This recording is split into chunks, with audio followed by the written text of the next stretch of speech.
We are at the Met Theater in Hollywood talking with Michael Butler, the producer of this 40th anniversary revival of the renowned musical Hair.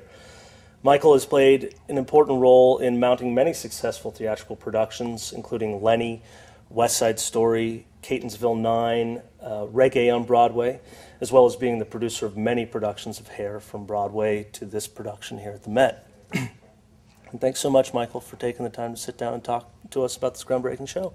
Cool. I enjoy it. So most revival musicals are produced traditionally by CLO or Civic Light Opera musical companies, but they almost never produce Hair. And Hair is usually mounted by a dynamic small theater group catering to younger audiences. Michael, why do you think that's so? And for this particular production, are you taking any steps to try and attract the audiences that normally would not come to see a show like Hair? Well, I don't know that I follow that most are done by, there's a whole mixture of people who do Hair, from high schools to colleges to some straight commercial productions. The major problem with Hair recently being done by large producing organizations has been some problems involving the authors and so forth and so on. It has not been the lack of interest. There's been considerable interest in it.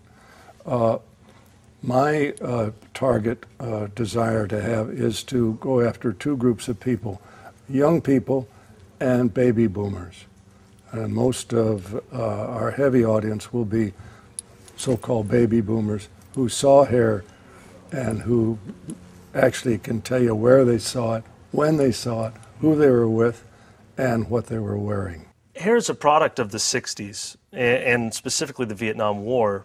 The draft was dragging many of our youth into the war, and Hair's theme strongly resonated with the youth then. Like in 1968, we are again involved in an unpopular war in a foreign land. A major difference is that, at least for now, the draft has not been reactivated in the military as a so-called all-volunteer force. Do you think that Hair can make a strong and emotional connection with the youth of today as it did 40 years ago? Oh, yes, very definitely.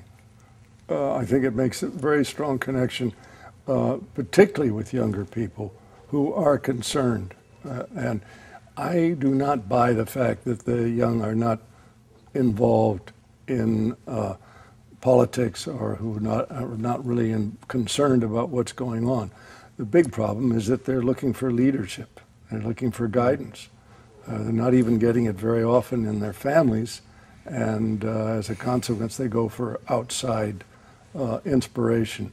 But Hair really resonates with young people. Michael, do you see today's tribe members getting it like the tribe members did in Hair 40 years ago? Not as far as this tribe is concerned, not yet, because they've just gotten together.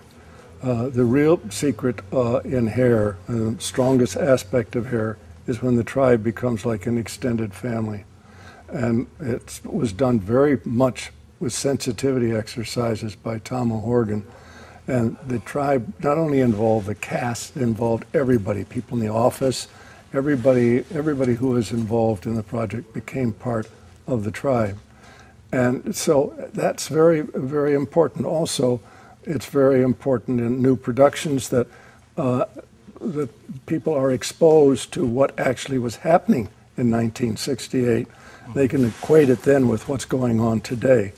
But it was a very interesting time and fascinating time to study and know something about it and to get lessons today from what happened then. Now that the Beatles' music plays in elevators and Hair songs are more often heard in commercials than on music programs, has Hair's score lost its edge? No, not at all. In fact, I'd say even more so. Otherwise, the commercial people wouldn't be using it so much. The counterculture was very threatening to the authorities in the 1960s. Icons like the Reverend Martin Luther King were speaking out against the war, and there were mass demonstrations across the nation. Do you think the establishment authorities see the outsiders represented in Hair as threatening today as they saw them in 1968, or do they easily just write them off? I think they're quite threatened by it. I think that they feel that that the outsiders or members of the movement, or however you want to call them, are not as much of a threat to them immediately, but they're very concerned because you see more paranoia in our present administration than there ever was even under Nixon. And it's amazing how the establishment, even the Broadway establishment, hated hair. But hair basically was a dialogue between generations.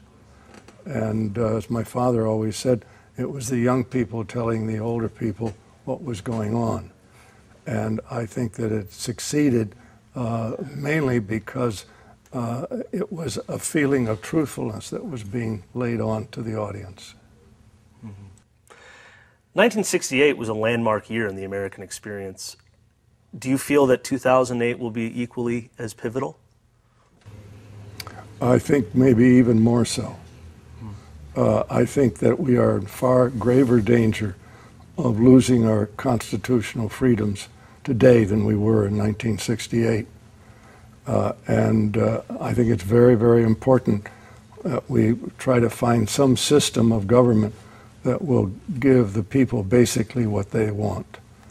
And we are not under the control of a corporate form of government, which is really what's happening. So when is the opening date for the Met Theater production of Hair? Mid-September. Okay. Thank you so much, Michael, for taking the time to speak with us about this show. Pleasure.